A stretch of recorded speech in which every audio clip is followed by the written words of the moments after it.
Imagine a creature that simply by looking at it meant that your death would be impending, swift and unstoppable. Well, if you know anything about the SCP Foundation, the mysterious fictional organisation made up of thousands of incredibly talented science horror writers from across the planet, then you'll know that there are no shortage of terrifying anomalous monsters waiting patiently to tear you limb from limb. Wow. Sounds like a pretty good premise for the Monster Files, right? What's going on, horror fans, and once again welcome back to the Monster Files right here on Top 5 Scary Videos, a brand new series where we curiously meander our way through horror fiction's horrifying bestiary. As always, I'll be your humble host Jack Finch as we bravely take a peek at the top 5 scary SCP-096 facts. Roll the clip. Or actually no, don't. It's probably for the best.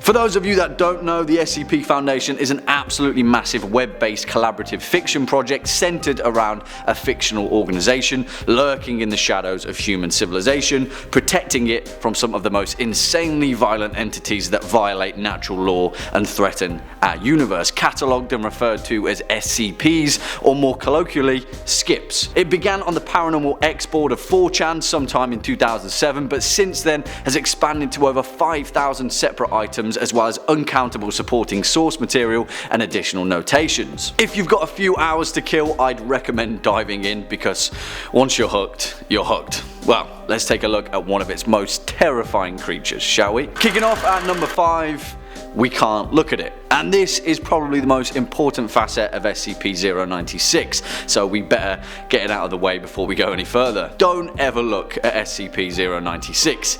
If you do, it's coming to get you. Yeah, you might think, so why are you showing photos of this thing all the way through this video? Well, my answer would be, it's just fiction, right? Surely everything will be fine. If not, I'm incredibly sorry. Before we even describe the physical attributes of this creature, it's important to note that whenever someone views SCP-096's face, well, in short, it'll likely be the last thing that they ever see. Whether it be directly via video recording, hell, even a photograph of it, SCP-096 will enter a stage of considerable emotional distress, begin screaming, crying and babbling incoherently. After several minutes after the initial viewing, 096 will snap out of its emotional rage and begin running to the person that viewed it. Irregardless of any of its other terrifying features, this one is the most fear-inducing. It harkens back to the gothic ideal of inevitable dread, an unstoppable force that is already decided, and once the wheels are in motion, there's nothing that you can do to stop it. Coming in at number 4, it's pretty body conscious. And, well, that's a polite way to put it. As the record states, 096 is a humanoid creature that measures approximately 2.38 meters in height. It shows very little muscle mass, with most of the Foundation's analysis pointing towards mild malnutrition. Its arms are grossly out of proportion with the rest of its body, with an approximate length of 1.5 meters each. Its skin is wholly devoid of pigmentation, with zero sign of any body hair. Essentially, picture either Gollum or the subterranean creatures from The Descent, stick some extra long arms on them and give them body dysmorphia, and you get the terrifying visage of 096. Not only that, but its jaw can open to 4 times the normal size of an average human. Remember that scene from The Taking of Deborah Logan?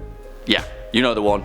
Exactly like that. However, its other facial features seem to remain similar to that of an average human, with one exception: its eyes, which are completely devoid of pigmentation. The Foundation has no idea whether this guy is blind or not, as it shows no signs of any higher brain function and isn't even considered to be sapient, which makes it that much more terrifying. Fear becomes palatable when we understand motivation, but without it, that's a whole different beast. Next up at number 3, it's under lock and key.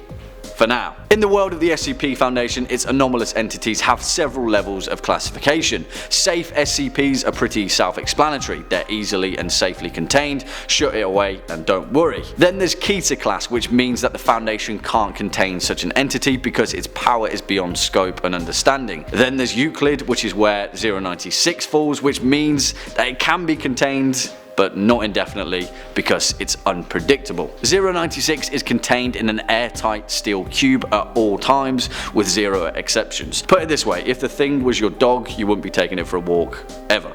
Bad example, but you get the picture. Weekly checks for any cracks or holes are mandatory, and its cube is under constant external surveillance. There is absolutely no video surveillance or optical tools of any kind inside the cell under any circumstances, and security personnel use pre-installed pressure sensors and laser detectors to check the shy guy is still in there. I mean, for me, the most awesome part of the SCP Foundation is the detail and lengths that these documents go to outline just how dangerous these entities are, and 096 is up there with the most terrifying. Swinging in at number 2, it's unstoppable. Yeah, and this is the bit that you're waiting for, right? It doesn't really matter the setup, we want to know the outcome. And like the majority of entities in the SCP Foundation, the outcome is very rarely good. Once someone has seen 096's face, it proceeds to move towards them, and nothing, not even the most complex of materials, can stop it. It literally tears out of its containment unit, breaks through concrete walls,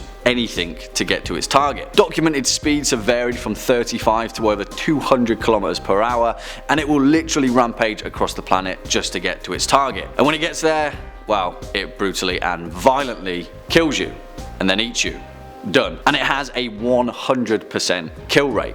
0 cases throughout the Foundation's records have ended in survival. It sees you, you're dead. Fact. Once it's chowed down, it will sit down for several minutes, compose itself, and become docile again, where it will begin to slowly pace back towards its natural habitat, which is unknown, thankfully. I mean, would you even want to know where it lived? And finally, at our number 1 spot, the Foundation wants it dead.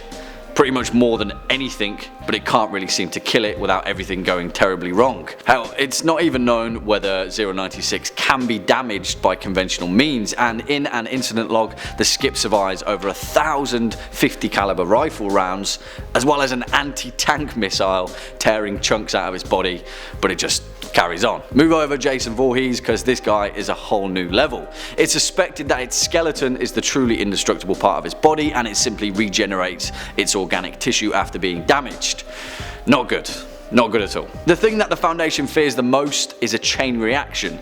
Picture this, SCP-096 gets out, it's making its way across a vast distance to find its target, but on the way, a family sees it running across the road. Oops. See ya. Next, a news helicopter notices it running across a field. It's broadcast on live primetime news. Thousands of people see it live. Uh-oh. Yeah, you can see where I'm going with this one. In a mass chain reaction event, 096 would be like Santa Claus making sure his list is checked and fully up to date. It wouldn't be good, horror fans. It wouldn't be good at all. And in that case, let's thank our lucky stars that this horrifying monster is fictional. Or is it? Well, there we have it, horror fans. Thanks for sticking around for this SCP based episode of the Monster Files. Before we depart, let's take a look at some of the most creative things you've had to say over the past few days. DeSoto Fisher says, "This video series is really good and I'm always eagerly awaiting more. Would it be of interest to make an entry on the Final Destination series? Maybe. Please." Well, DeSoto, that was very politely put. Personally, I absolutely love the Final Destination series, even when it got a little bit more draining towards the later films. We'll see what we can do. SCP-096 is kind of like that, though, right? It's coming to get you either way. Next up, Ultraviolence simply says, "Good video."